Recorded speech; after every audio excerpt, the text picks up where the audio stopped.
horses, they're over getting some shelter from the trees, and the donkeys are just in front eating in the paddock, and the sheep are over that way, and there's some more goats over there as well.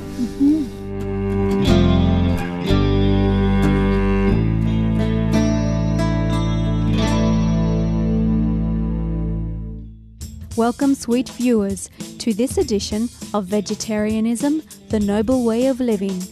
Today we are taking an excursion to Cariad Farm Sanctuary for a visit with some friendly farm animals.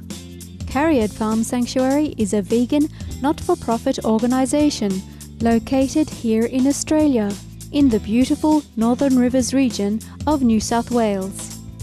It is founded and lovingly owned by Kirsten and Darren, who provide both a forever home and a temporary haven for animals who are waiting to be reunited with their caregivers. Life at Cariad Farm is simple.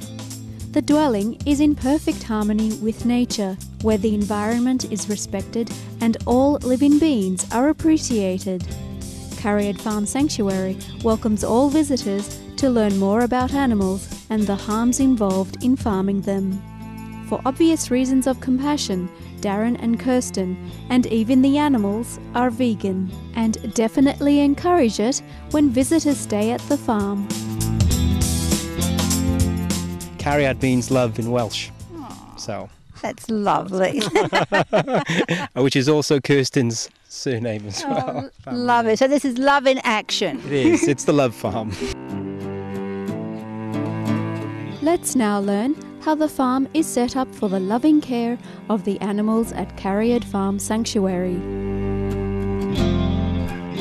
The way we've set it up is that the house is the kind of like the centre where we can listen out for any sort of animal in distress. Then we've got the sheep and the goats and the chickens and the geese quite close to us, and then we come out and there's the pigs and one of the sheep, and then outside that particular zone then we've got like the main paddock, which has the cows, the donkeys and the horses, the bigger animals, and they can pretty much take care of themselves and also protect the others as well.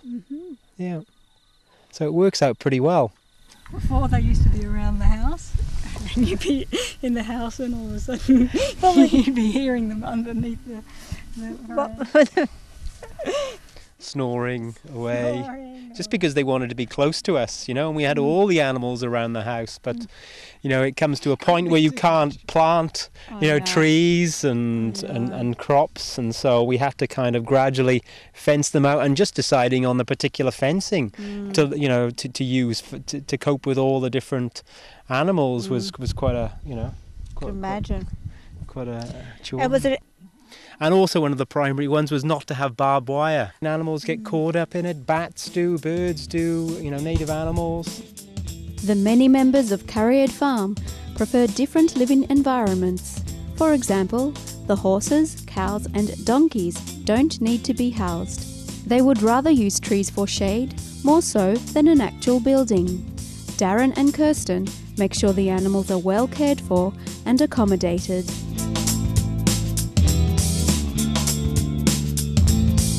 In extreme weather conditions, when it's particularly wet, we'll let them go up into the hill country, and so they'll have plenty of sort of shelter up there. They shelter with the trees. Yeah. And also in the trees. Yeah, there's an old piggery. There used to be back here, and they shelter with the horses underneath the trees back there.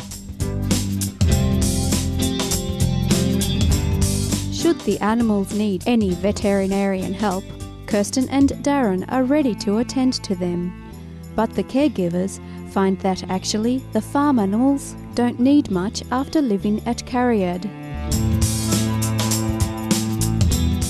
Well, we worm them ourselves with the homeopathic medicine. Right. But every animal that we've had here seems to sort of thrive. We see them every day, and so we're able to keep an eye on them, and any particular thing or behaviour that's sort of out of the ordinary, we tend to investigate it, within a few hours. Yeah. And so we're able to kind of like catch things in the bud, I guess.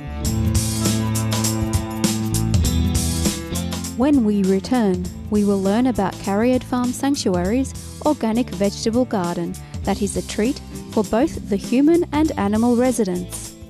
You are watching Vegetarianism, the Noble Way of Living on Supreme Master Television.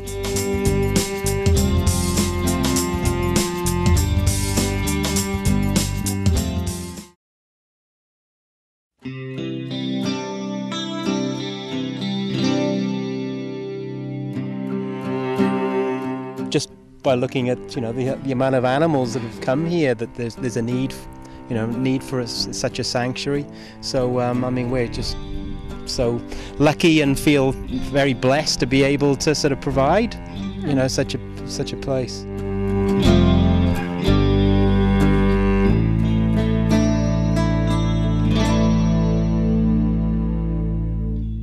Apart from being an animal sanctuary, Carriad is also an organic farm growing fruits, vegetables and herbs, and in the near future spices, legumes, grains, nuts and seeds.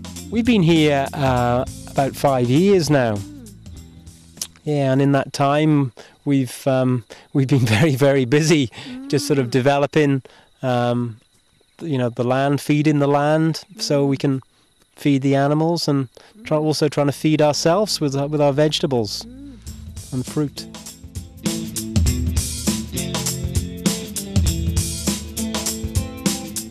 This year, a surprising harvest of pumpkins arrived in the veggie garden at the Carriad Farm.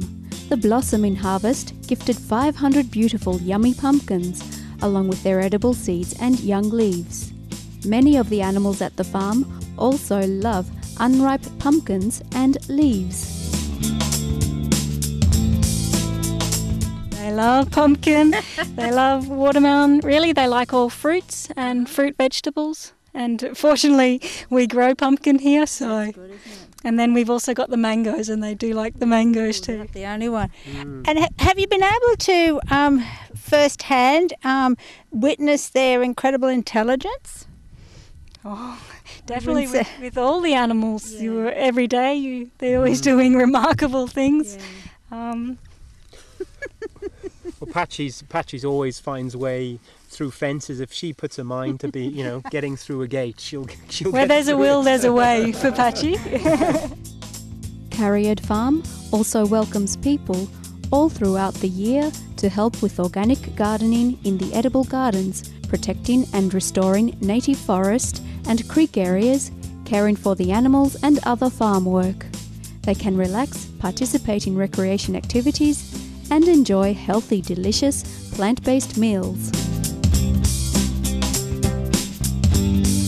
Woofing is Willing Workers on Organic Farms. Okay. And they're an organisation, worldwide organisation, which links up hosts with willing workers. Mm-hmm. And we're a certified organic farm, and we produce a lot of sort of vegetables and fruit for our own consumption, and sometimes we barter with the local community when we have excess. Consumption. And, yes, we prefer to barter rather than sort of like money to exchange hands. And it's the same with woofing. Somebody comes here and works for 4 to 6 hours a day, and we provide board and lodging for them and food. We've learned some wonderful things from the visiting woofers, a Korean woofer. So she came and stayed, and we had the mango harvest on, and she loved the mangoes, and, she loved the vegan food, and she spent a lot of time, with the animals. She cooked vegan meals, vegan Korean meals for us. Yeah, she was cooking vegan meals. And we got to learn a lot about Korea. And history, and we saw a few DVD films, films with her, Korean films, and so it's a great sort of cultural exchange.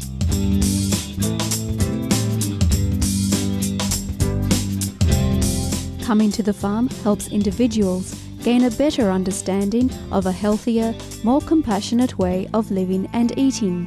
When you see the depth and the personality of each animal, and they sort of like unique character, and on an individual basis, not as a herd or a flock, just those individual animals, and them interacting with you, you can't help but feel some, warmth and, being touched by their spirit. And also just knowing that it was actually a living being. Often, when people go to the supermarket or the shops, it's not a living being anymore, and people often lose that connection. Mm-hmm.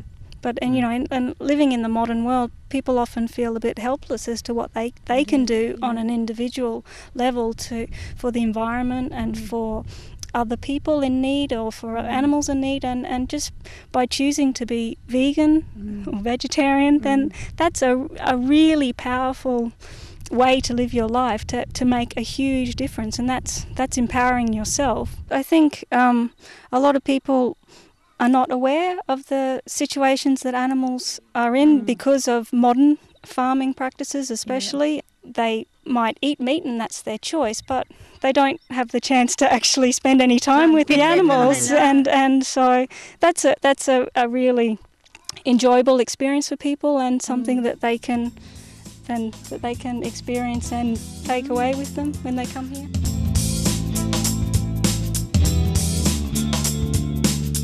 Kirsten and Darren believe it is not possible to separate the concepts of vegetarianism and having an animal farm sanctuary, as both are lifestyles they have chosen for related reasons. Kirsten shares with us her journey into vegetarianism, then veganism 22 years ago.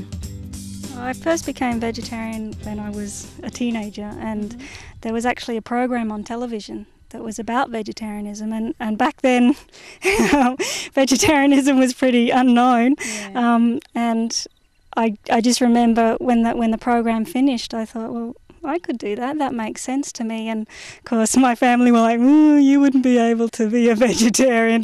You wouldn't make it till the end of the year." And I was, "Oh yeah, I'll be okay." And anyway, and so I did, and it just kept going and going. It just really felt right to me, and it felt like that was the way for me. It really opens your mind and just opens up yourself to becoming more aware as to what's going on around you and in the world, and so it's just been wonderful for me. It's been the best choice best decision I've ever made. And you can always look an animal in the eye, can't you, a cow, and say, and don't feel guilty. Definitely. And there's so many reasons why people do become vegetarian, and for me it was all of the above. It was every reason, and then when you learn more about the way animals are treated, especially farm animals, then it leads you on the journey towards veganism, and so then about 14 years ago I decided to become vegan. I'm at peace with how the choices that I make are not adversely affecting the environment, and I feel like I'm living in harmony with nature. And I love nature. I love being surrounded by nature, and we're all part of nature, and animals are part of nature, and so it all fits together.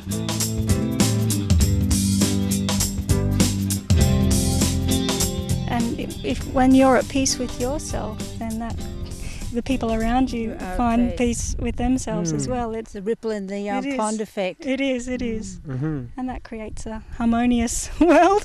That's what we're about, is just simplifying life. And that's how animals like to live. It is. That's how we like to live. For a farm animal, no matter whether they're on a free-range farm or on a factory farm, their lifespan is shortened. They don't get to live their life naturally, which like people get to. They don't have that opportunity. So if we can provide that, that's just so rewarding for us. For always lovingly opening their home and sanctuary to care for the welfare of farm animals, Supreme Master Ching Hai is honouring Carrier Farm Sanctuary with the Shining World Compassion Award, along with $10,000. We thank Kirsten and Darren for sharing simple living with the animal companions at Carrier Farm Sanctuary. May the farm continue to brighten the world with its harmonious spirit. Meet the family of Carrier Farm Sanctuary at carrierfarm.org. Thank you for joining us today on Vegetarianism, the Noble Way of Living. Coming up now is Between Master and Disciples, here on Supreme Master Television. May love and kindness be your shining guide.